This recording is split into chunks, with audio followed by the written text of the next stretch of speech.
Y el postrero, el que tuvo muerto y vivió, dice esto. Entra, mi amor. Amén, gracias. Aprender a alabar a Dios. ¿Qué es la segunda muerte? Según la Biblia, estipulado en la Biblia que la segunda muerte es una ley. Todo lo que está escrito en la Biblia es una ley. ¿Cómo es eso? Si hay una segunda muerte es porque hay una primera muerte. Tú ves, eso es un pastor que se acuerda. Bien, vamos aquí, aunque sea el tema se acuerda, pero se acuerda. Yo dije que la primera muerte era todos aquellos que tenemos que partir según lo que dice el libro de Hebreos capítulo 9, que nosotros nos fue entregado un día de morir y luego entra el hombre, ¿qué cosa? El alma a un juicio. Vamos a tener que pasar por esa puerta de la muerte. Todos nos vamos a morir. Porque todos los que están nacidos en esta tierra, planeta Tierra, tienen que morir. La Biblia dice que los cielos y la tierra pasará, mas su palabra no pasará. O sea, ¿qué es lo triste para los habitantes de la tierra? Que no se entere de lo que va a permanecer en vida. Pero que aún nuestra vida pasará en esta tierra y todo será destruido porque todo es vanidad de vanidad. Entonces la primera muerte para nosotros es eso. Para mí, que me pregunten cuál es su muerte, pastora. Que Dios me abandone. Porque ¿dónde nos encontró el Señor? En el mundo. ¿Y qué estábamos haciendo en el mundo? Perdidos, ciegos y sordos y mudos. O sea, ¿qué quiere decir? Yo no tenía luz para ver, aunque tenía ojos. Semejante a las imágenes que yo tenía muchas imágenes en mi casa. Y yo le hacía novena, y le hacía rosario, y le hacía no sé cuántas cosas. Vamos a imaginar que esta es una de las imágenes que yo tenía, ¿verdad? Entonces la Biblia dice, y yo me buscaba los que tenían los ojos más bonitos del niño Jesús. A mí me gustaba el niño Jesús. Dice la Biblia que aunque tuvieran los ojos más bonitos y las manitas más bonitas, ellos no ven. Y que yo era semejante a ellos, dice la Biblia. ¿Por qué? Porque teniendo ojos, no veía. Y ellos eran mis ídolos porque también tenían ojos y no veía. Yo tenía mano, el niño divino tenía mano. De la Biblia que yo era sorda, ciega y muda, semejante a los ídolos que me llevaban de un lado para otro. Estos ídolos, este niño Jesús que yo adoraba, me llevaba de un lado para otro, que nosotros venimos del mundo donde no hay vida. Por eso dice aquí en el libro de Apocalipsis, que ya no vivimos sin Dios, muertos en delito y pecado, sino que ahora vivimos para Dios y Dios nos asignó un ángel. Por mucho que yo le diga a usted y me ríe y nosotros, pero la Biblia dice que el pastor lo elige ¿quién? ¿El hombre o Dios? Dios. ¿Quién lo elige? El pastor. Dios. ¿De quién es su llamado? Dios. ¿Del hombre o de Dios? ¿O es casualidad que usted esté conmigo? Desde una vez que yo pasé de muerte a vida, dejé los ídolos. ¿Por qué los dejé? Porque me dio luz. El que me llamó de muerte a vida. Me dio luz para ver, para oír mejor y poder hablar las proezas de Dios que hizo en mi vida. Ay, Dios me sanó de esto, Dios me ayudó con mi matrimonio, Dios me ayudó con mi hijo. Eso es poder hablar la verdad. Ya no andar rezando los 10 Ave María, los 20 Padre Nuestro y andaba arrastrándome de rodillas y por ahí andaba la procesión. Podrán traer miles padrecitos a pasear por Fátima. Pero esos padrecitos están muertos, sordos y ciegos. ¿Para qué le voy a decir padrecito como yo era antes? Yo pequé, padrecito, te voy a confesar mi pecado. El muerto hablando con el muerto. Bueno, mijita, por tu pecado, 10 Ave María y 20 Padre Nuestro. Vaya a la capilla que usted ya será salvo en ese momento. O sea, ni el muerto se salvaba y ya me había declarado salvación. Entonces, ¿dónde dice eso la Biblia? Que ellos me podían salvar de esa forma. No lo dice. La Biblia dice que el único que sana y salva es Jesucristo, que levanta de entre los muertos. Entonces, ¿qué es lo que pasa aquí? Que nosotros pasamos de muerte a vida y todos los que son de nuevo, que han vuelto a nacer, Dios dice, esta es la diferencia, que este va a tener un ángel, ella va a tener un ángel, ella va a tener un ángel, si el niño también se lo dedica a Dios, va a tener un ángel. Entonces los hijos de Dios tienen un ángel. Pero los que no son de Dios, los que no son entregados, ¿a quién le asignan a ellos? un demonio. ¿Por qué? Porque produce conforme oscuridad, conforme las tinieblas. Usted no ha visto que hay gente rencillosa. Usted pasa por los lados, como yo venía por ahí, pasa por los lados. ¡Ey, Dios bendiga! Entonces la gente cuando anda mal no produce paz, produce malestar. Entonces ellos no saben que entre ellos hay que un demonio que les hace producir muerte. Estuvo muerto y vivió. ¿Quién está hablando ahí? El que conoce la muerte. El Señor Jesús. El que estuvo muerto y vivió. El ángel es asignado de esa forma. O puede ser que el ángel venga y lo coja en sueño, como se lo cogieron a Salomón. Que Salomón estaba durmiendo y comenzó el Señor a mandar un ángel y el ángel comenzó a darle sueño. Ahora, puede ser que también estaba orando y en la oración, como a Daniel, se le presenta un ángel y comienza a hablar con Daniel.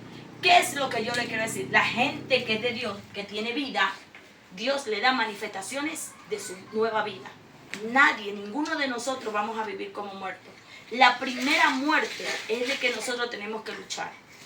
¿Cuándo? Que nosotros tenemos que irnos de aquí cuando tenemos ya las manos llenas y con una conciencia estable.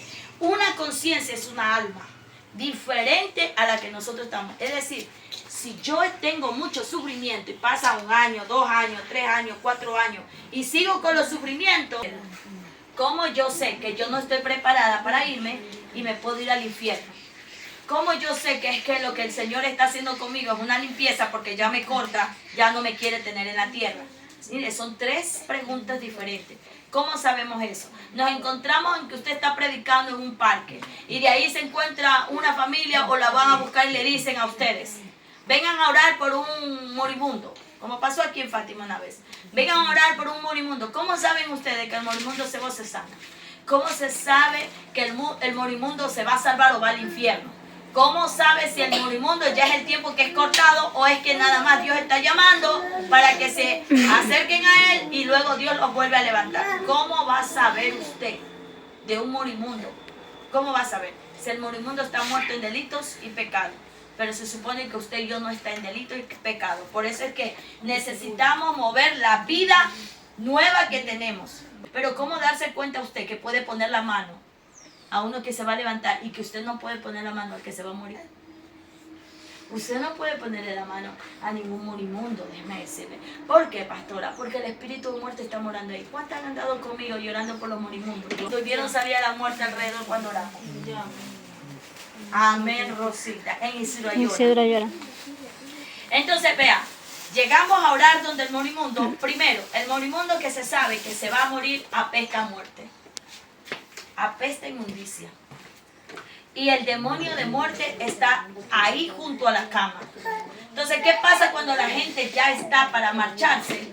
Así no esté en la cama, hay un demonio de muerte a los lados y hay un ángel de Dios al otro lado. Así es. Toda persona que ya está en el cielo, asignada que se va a ir, está 2 cosas adelante de él. El ángel de la muerte y el ángel de Dios. Entonces, ¿qué es lo que Dios quiere? Que el hombre, mientras tenga vida en esta tierra, tenga un arrepentimiento. Y solo con la congregación nosotros podemos tener visión, sí. ¿Qué pasa cuando congregamos? Cuando congregamos, viene Dios y cubre a la gente. Salmo 133, léalo, que ahí dice: mira cuán bueno y delicioso es habitar. Que cuando dice habitar es morar. ¿En dónde? En un lugar donde se glorifica a Dios. Los hermanos juntos. Y luego dice, ahí desciende Dios, ¿qué cosa? El poder de la vida eterna. Está el último versículo. ¿Y cómo desciende? Habla de un ordenamiento. La cabeza, la barba de Aarón. Y luego se va con las vestiduras de Aarón. ¿De quién es Aarón? El sacerdote. Entonces, cuando nosotros congregamos, tenemos vida eterna y llevamos vida eterna. Pero no es el que hace oración de guerra. Guerrero es el que pelea las almas cuando está en la cama. ¿Usted se acuerda cuando yo venía acá, a Fátima, a orar por uno que le decían que ya veían el demonio que estaba ahí y que estaba agonizando? ¿Usted se acuerda quién es? Entonces me tocaba de venir para que la persona encontrara paz. Sobre él estaba el demonio de muerte, el demonio de idolatría, el demonio de la familia.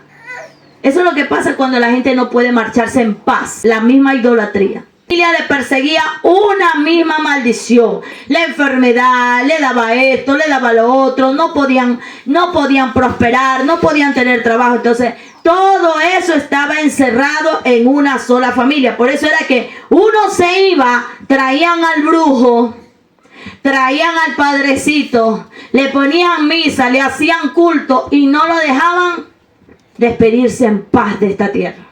¿Se acuerda que yo le dije a usted? No es lo mismo el alma justa, usted y yo, que una alma impía cuando parte de la tierra. Entonces aquella persona nunca quiso a Cristo en vida.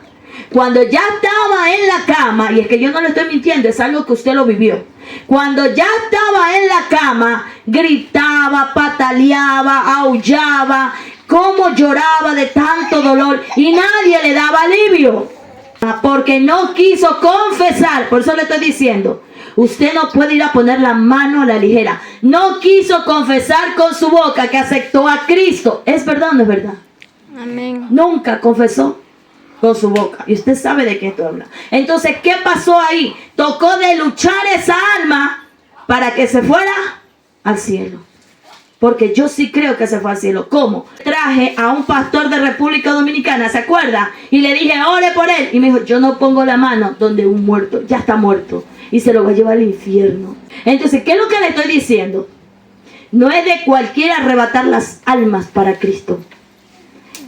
El que estaba en la cama era el padre de uno que estaba conmigo congregando.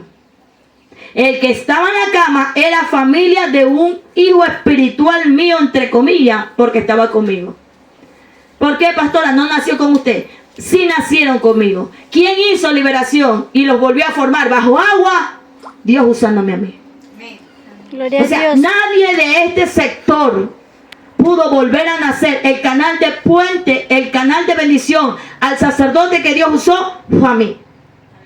Y aquí estoy de pie. Y a donde me vean podrá negarme el hombre, pero Dios no. Por lo tanto, cuando el muerto, la muerte estaba en el muerto, en la persona, por eso se le dice muerto, porque la muerte estaba en el muerto. Nadie pudo ganarse esa alma. El hombre chillaba, el hombre gritaba, el hombre era atormentado, lo llevaban de un lado, lo llevaban al otro, le cambiaban una cama acá, le cambiaban la otra. Pero cuando llegaba el sacerdote enviado por Dios, era libre. Amén, gloria a Dios. Comía al otro día. ¿O no es así? El aceite y a otros no le podía hacer nada. Y seguía maullando. ¿Qué es lo que pasa?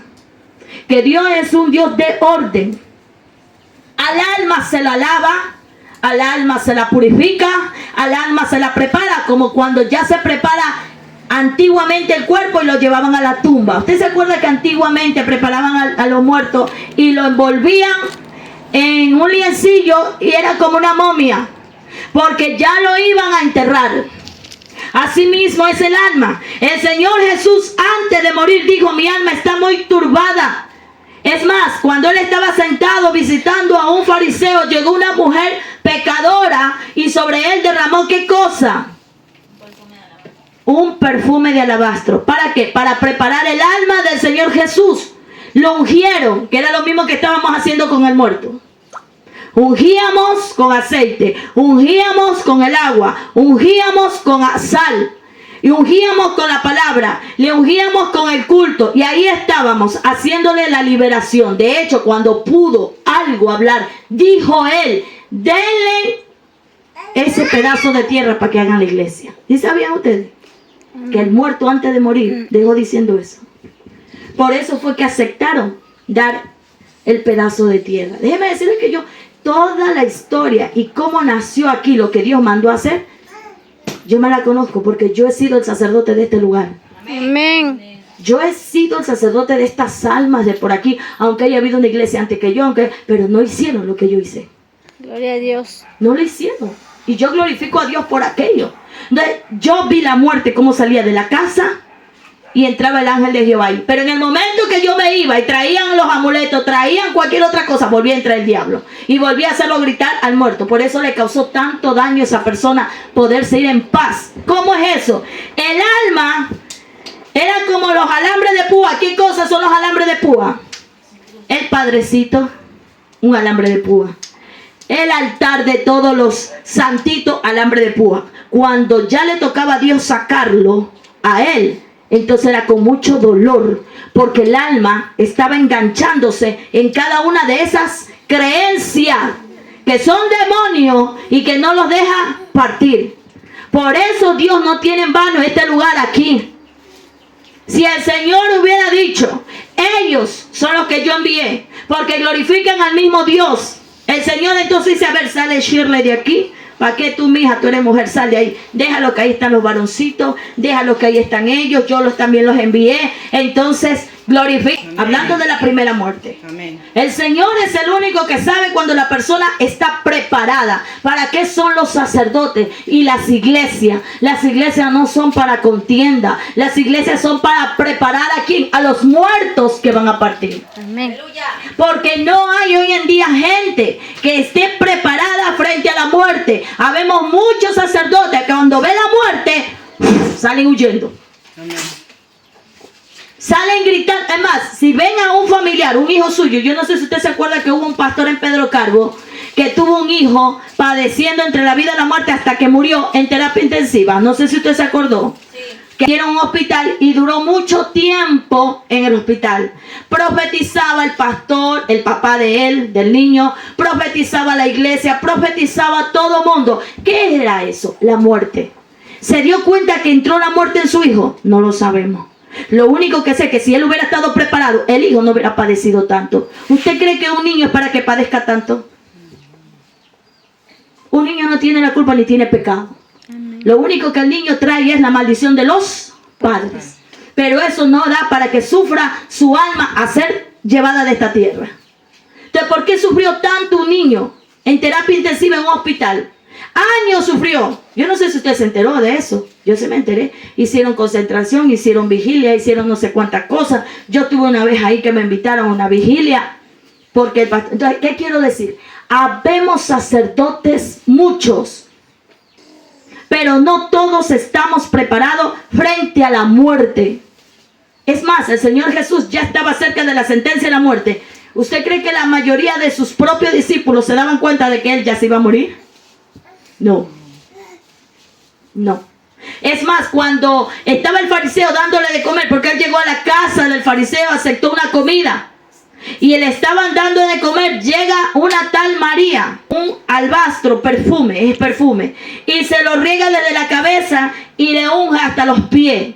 Él dijo, déjenla que ella me está preparando. ¿Para qué? Para la muerte. Entonces, ¿qué quiere decir? Nadie estaba preparado para ver la muerte. Y solo el Señor Jesús sabía que la muerte iba a llegar ¿en dónde? En medio de su congregación.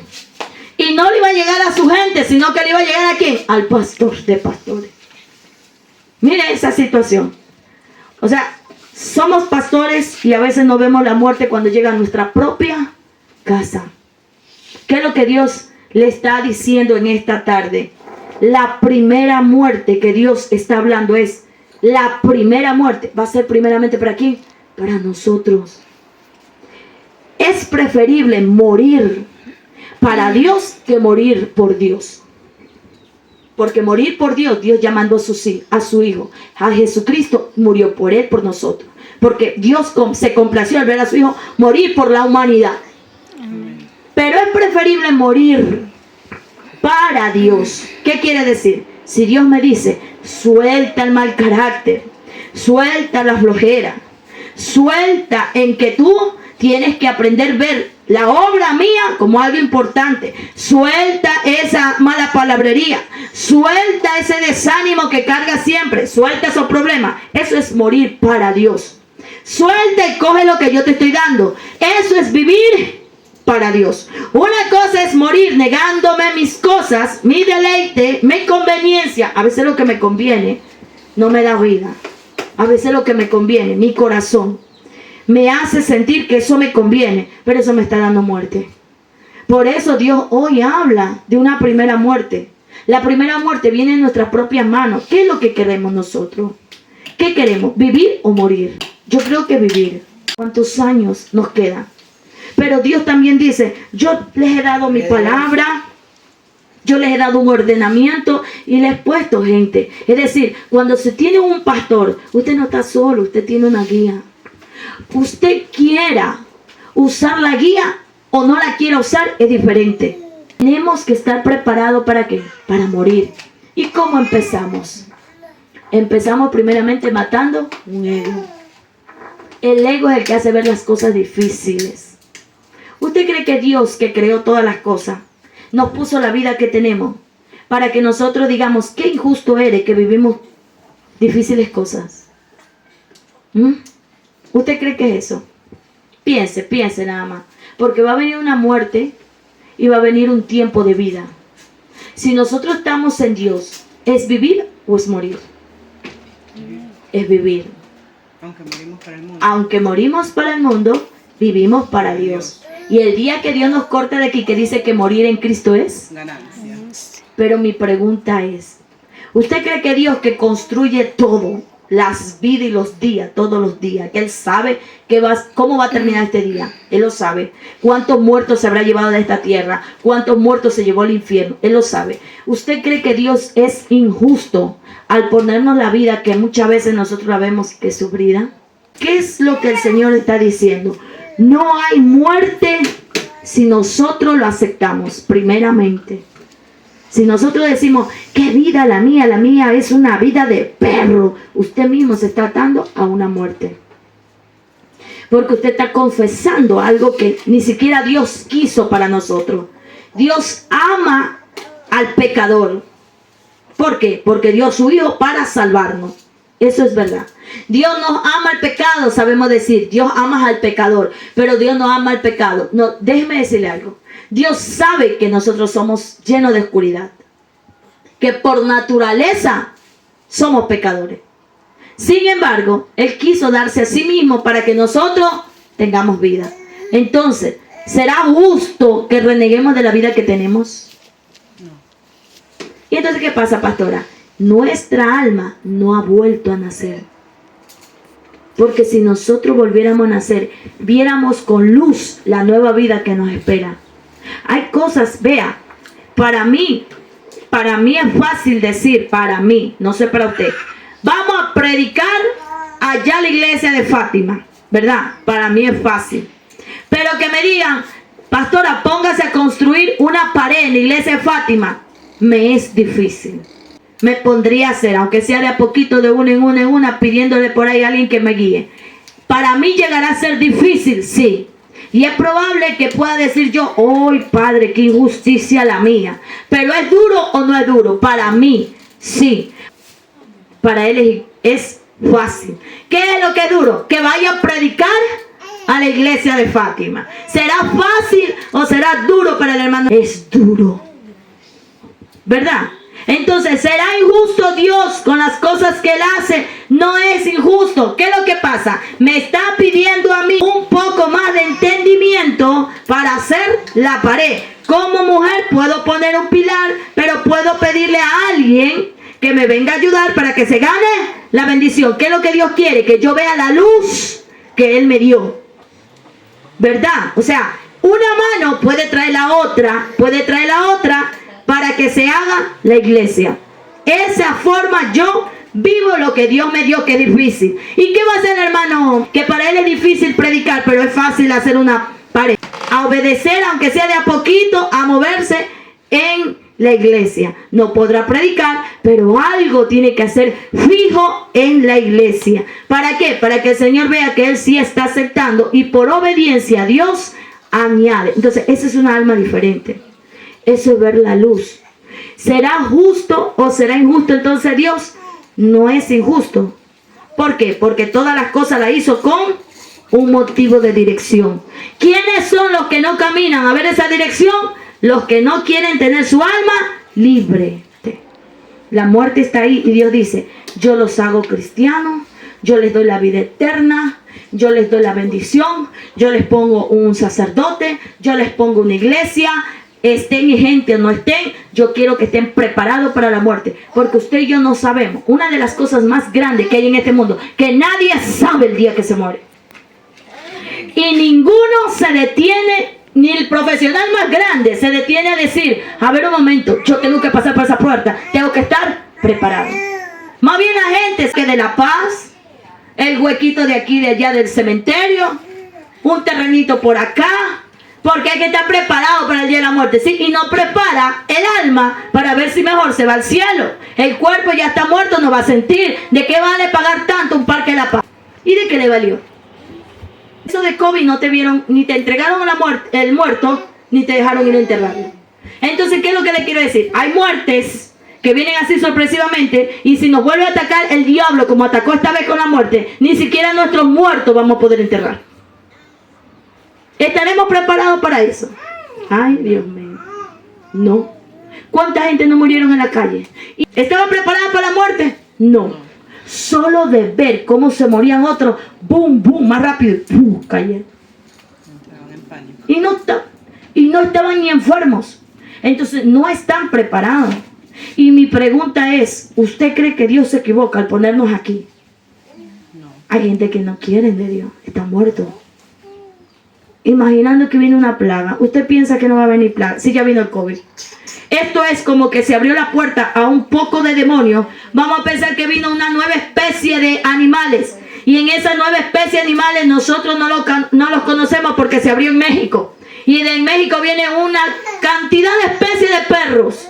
Grandes, chiquitos, diferentes especies. Nunca se había dado. Pero desde México comenzó a producir esa cantidad de perros y diferentes perros de raza. Hasta que llegue a Ecuador para conocer todo eso. Así es el infierno. El infierno abre la puerta y por el tiempo dice, nos toca. Jehová nos toca ahora a nosotros melodear la tierra, llenar la tierra y fructificarnos sobre ella. Porque hay mucha gente que nos sirve. Salen ellos con derecho legal. Y hasta que los cristianos se enteren qué tipo de demonios salen a propagandarse por la tierra, pasará tiempo y generación. ¿Para qué? Para que podamos nosotros pedir y movernos y entrenarnos con armas, derribando a esos demonios. Como nos tocó con COVID. Ni la iglesia estaba preparada con el COVID. Usted no sabe que hubieron hermanitos, ministros, apóstoles, pastores muertos por el COVID. ¿Preparados con la muerte estaban? No. Y a todos nos dio el COVID. No es que aquí podemos decir, a mí no me dio COVID. Mentirosa. A todos nos dio COVID. A la larga a todos. Hay gente que no le dieron porque tenía cierto vicio. Pero a todos nos dio COVID. Entonces, ¿qué es lo que el Señor está diciendo aquí? Hasta que nosotros aprendamos. Primero es aprender y luego a derribar lo que nos está acechando. Hay que aprender. ¿Qué vamos a hacer cuando estamos delante de la muerte? ¿Qué vamos a hacer? ¿A maldecir al Señor como le dijo la mujer de Job? Oye, tú todavía retienes tu integridad. ¿Qué es retener tu integridad? Y todavía quieres tener la iglesia. Se te murió fulano o se murió fulano, tu amigo, y todavía retienes tu integridad. Todavía estás de pastor. Aborrece a tu Dios. Así le dijo esa mujer. Maldice a tu Dios y muérete. Por eso es que Dios la saca. ¿De quién? Del pastorado, del llamado de Job. La Biblia dice que a Job le dieron 9 hijos. No fue con la misma mujer. Porque esa mujer le dijo, aborrece a tu Dios, maldícelo y muérete. ¿Qué le dijo? Le deseó la muerte. ¿Usted cree que alguien que ama desea muerte? Dios, porque nos ama, nos manda la muerte. No. Lo que pasa es que muerte hay por causa de nuestros pecados. Amén. La paga del pecado, La muerte. Entonces estamos hablando de la primera muerte. ¿Cuáles son las consecuencias? Estas. Y por eso que nosotros tenemos que conocer, porque Dios siempre habla de la muerte. Dios habla siempre de la muerte como diciéndonos, alerta. No importa lo que la gente murmure. Mire, la gente murmura porque es muerto. Son sordos, ciegos y mudos. Nadie ve luz. Si viera luz de Dios, dijeran, qué lindo es Dios que nos ha puesto un lugar aquí, por decirlo así. Qué lindo es Dios que yo veo a mi hijo bendecido, ya no lo veo enfermo, ya no lo veo atado a un vicio. Es hermoso Dios, eso es amor. ¿por qué mi madre me critica ahora que tengo luz? Entonces a mí no me ama. Amén. Dios nos ama porque lo amamos a Él. Y así no lo amáramos a Él, estábamos muertos en delito y pecado, y Él desde allá nos trajo. Él nos desechó. Él podía desecharnos y matarnos, nunca lo hizo. De allá nos trajo y todavía nos tiene con vida. Amén. Entonces nosotros tenemos que diferenciar por qué sendas andamos y con quién estamos nosotros compartiendo. El que es de Dios y ve luz de Dios, amará lo que nosotros amamos y lo que nos mantiene sano y de pies. Y a su... Vamos, que la segunda muerte, ¿cuál es? Cuando el muerto ya está enterrado. La segunda muerte, dice, es cuando el muerto ya está enterrado. Una vez que ya vieron los muertos y ya están por años debajo de la tierra, la Biblia dice que al final de todo este mundo, cuando ya Él hace que los cielos se destruyan y la tierra comience a ser totalmente volteada de fuego y azufre, que va a venir para aquellos tiempos las 7 copas de la ira de Dios. Entonces dice la Biblia que serán levantados todos los muertos, todos, los del mar, los de la tierra, todos los que estaban por años y los que recién se hayan enterrado. Todos esos muertos serán levantados y serán juzgados delante de Dios. Los que están en el infierno son los herederos de la segunda muerte. Entonces la primera muerte es la que vamos a entrar todos. La segunda muerte, ¿quién es la que entra? La gente que está en el infierno. La Biblia dice que la gente que está en el infierno serán llevados al lago de fuego y de azufre. Entonces la gente que está aquí en la tierra y que está en Cristo, al morir, entra a un lugar que se llama paraíso, y ese es reposo. Hasta ahí nosotros llegamos. Nosotros no llegamos a la segunda muerte. La segunda muerte, ¿quiénes son los que entran, pastora? Los que han ido al infierno y luego de allá los sacan. No es purgatorio, no es lugar de reposo, sino un infierno, un lugar de tormento. De ahí van a salir para ser nuevamente vestidos y entrados a otro lugar, mayor nivel de tormento. Se llama el lago de fuego y de azufre. No es que se van a salvar, sino que serán trasladados. A eso se conoce segunda muerte. Apocalipsis capítulo 20 y 11. Estamos en el versículo 12. Y fueron juzgados los muertos por todas las cosas que están escritas. Daniel capítulo 7 versículo 9. La llama de fuego, también había en medio de ellas las ruedas del mismo fuego ardiente. ¿Qué es las ruedas? Eso es el Espíritu Santo de Dios. ¿Por qué las ruedas? Porque es un símbolo de alianza, el Espíritu Santo. El anillo de matrimonio que tenemos con Dios es el Espíritu Santo, porque el Espíritu Santo es la alianza entre Dios y su pueblo. Por eso habla aquí ruedas del mismo fuego ardiente. Entonces vamos a Apocalipsis capítulo 1 versículo 14. Apocalipsis 24, por favor.